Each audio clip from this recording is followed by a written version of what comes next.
नमस्कार. आम्ही सारे खवय्याच्या या भागात सर्व रसिकांचं मी अतिशय मनापासून स्वागत करतो. आज माझ्या दृष्टीने एक वेगळा दिवस आहे. म्हणजे कसं आहे की हे बघा कसं असतं, सकाळ दुपार संध्याकाळ है ना, सकाळ दुपार संध्याकाळ क्षितिजाला मावळणारा सूर्य माझ्याकडे जिभल्या चाटत बघतोय. क्षितिजाला मावळणारा सूर्य माझ्याकडे जिभल्या चाटत बघतोय. वाहणाऱ्या पाण्याला तहान लागली. सारा निसर्ग माझ्या कार्यक्रमाची वाट बघतोय. कारण खवय्ये मी एकटा नाही, खवय्ये मी एकटा नाही, खवय्ये तुम्ही आहात. खवय्ये सारा निसर्ग आहे, खवय्ये पृथ्वी आहे, खवय्ये आकाश आहे, खवय्ये जमीन आहे, खवय्ये वारा आहे, खवय्ये बबिता आहे, खवय्ये ऐश्वर्य आहे. मग कशी वाटली कविता? अतिशय थर्ड क्लास होती की नाही? ह्याच्यात सुद्धा हे काय म्हणतो, एक वेगळेपण आहे. मग आता पुढची कविता. नाही थांबा नाही, बस पुढे लगेच तुम्ही चॅनल चेंज करू नका.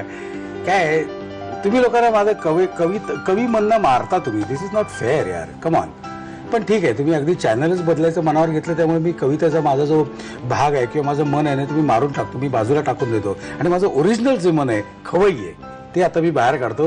आणि आता गंमत अशी आहे की इतकी भावपूर्ण आणि तरीही अतिशय थर्ड ग्रेड कविता केल्यामुळे मला भूक लागलेली आहे. आणि भूक लागली आहे त्यामुळे मी एका मैत्रिणीला इथे पाचारण केलेलं आहे. आपण तिचं स्वागत करूया. नमस्कार. नमस्कार डॉक्टर अस्मिता, तुमचं मनापासून स्वागत. धन्यवाद. आपण कुठे राहता? मी मूळची नागपूरची. मूळची नागपूरची. आणि आता कुठे राहता? नागपूरलाच. अच्छा, मूळची नागपूरची आणि नागपुरातच राहता. ओके. घरी कोण कोण आहे?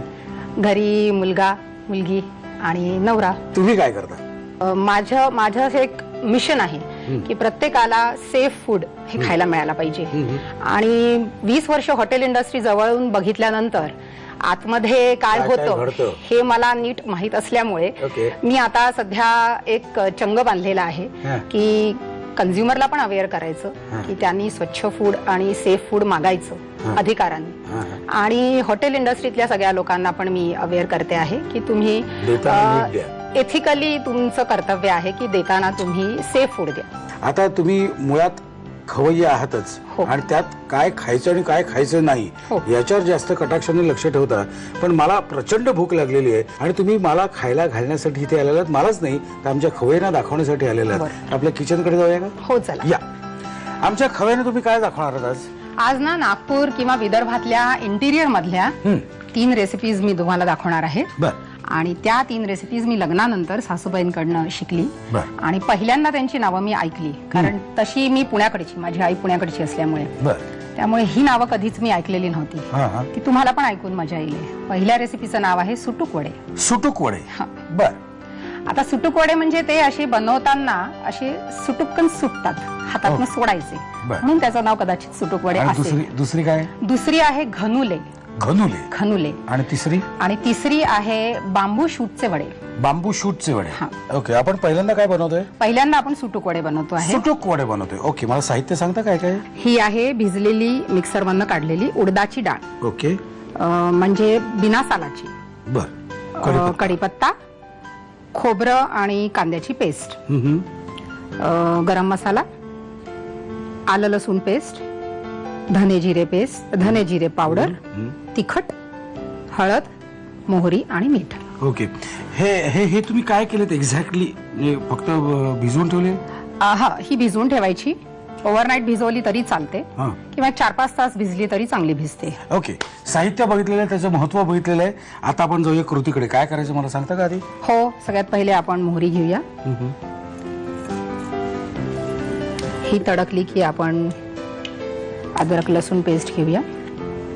थोडंसं तिखट करा बरं का. तिखट आणि चमचमीत आमच्याकडे तसंच असतं. थोडंसं याला आपण परतूया. आणि मग त्याच्यात आपण हे काय काय आपण हे कांदा, खोबरं आणि खसखसही आपण टाकू शकतो. थोडीशी चवीला चांगली लागते. हे आपण हलवूया. त्याच्यानंतर ह्याच्यात भरपूर कढीपत्ता टाकायचा. कारण कढीपत्त्याची चव ही याची खासियत आहे या रेसिपीची. त्यामुळे जितका कढीपत्ता चांगला टाकता येईल तेवढा छान. त्याच्यानंतर याला थोडंसं होऊ द्यायचं. कढीपत्त्याचा बघा छान वास येतोय, सुगंध येतो आहे. त्याच्यानंतर कांदा जरासा गुलाबीसर होऊ लागला की मग बाकीच्या मसाल्याच्या गोष्टी टाकायच्या. पहिले हळद, त्याच्यानंतर थोडीशी धने जिरे पूड, त्याच्यानंतर तिखट. जरा जास्त टाकू ना, म्हणजे आपल्याला चमचमीत हवंय तर. Yes. आणि मग गरम मसाला आपण शेवटी टाकू थोडासा, त्याने त्याची चव आणखीन चांगली येईल. आता आपण याच्यामध्ये मीठ घालूया. ओके, अगदी चवीपुरता बस. आणि मग याच्यामध्ये भरपूर पाणी सोडूया आपण आणि याला उकळू देऊया चांगलं. आता याला अंदाज करेक्ट यायला पाहिजे, म्हणजे आपल्याला पाणी किती कप घालायचं आहे ह्याच्या अंदाजाप्रमाणे आधीचे सगळे मसाले आपण घालायला पाहिजे. बरोबर. आता हे थोडं आपल्याला उकळी येईपर्यंत थांबायला लागेल. हे पाणी उकळलेलं आहे. आता पुढे काय करायचंय? आता पुढे असं करूया, आपण हे मिक्सर मधनं काढलेली उडदाची जी डाळ आहे ओके ती आपण एका बाउल मध्ये घेऊया. त्याच्यामध्ये थोडंसं चवीपुरता मीठ आणि हळद टाकूया. बरोबर. आणि मग त्याचे छोटे छोटेसे वडे बनवूया जे आपल्याला आपल्या रश्श्यात सोडायचे आहेत. ओके, म्हणजे असे सुटुक्कन सोडूया. थोडंसं चवीपुरतं मीठ घालूया. आणि हळद कशासाठी घालायची? रंगासाठी किंचित हळद घालूया. हा, आणि हळदीची एक चव चांगली लागते कारण ह्याच्यात दुसरं काहीच नाही आहे. त्यामुळे हे अगदी त्याला स्वतःची अशी काही चव नाही आहे. त्यामुळे हळद टाकली तर एक थोडीशी चांगली चव येईल.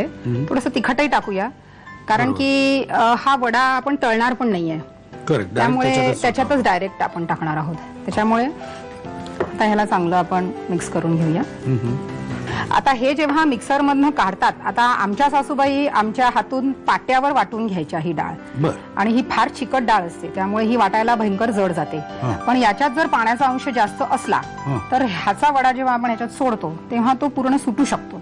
त्याच्यामुळे याच्यामध्ये पाण्याचा अंश अजिबात नको.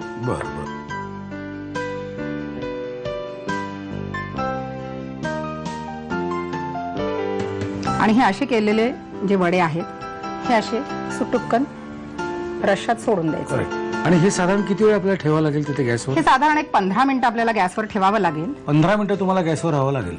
म्हणजे त्या वड्यांना गॅसवर राहावं लागेल 15 मिनिटं आणि त्यानंतर डायरेक्ट खायला सुरू करायचं. अगदी कारण काय की हा न शिजलेली डाळ आहे, ही कच्ची आहे, त्यामुळे ह्याला आपल्याला एक 15 मिनिटं ठेवावं लागेल. ओके, आता 3च टाका तुम्ही.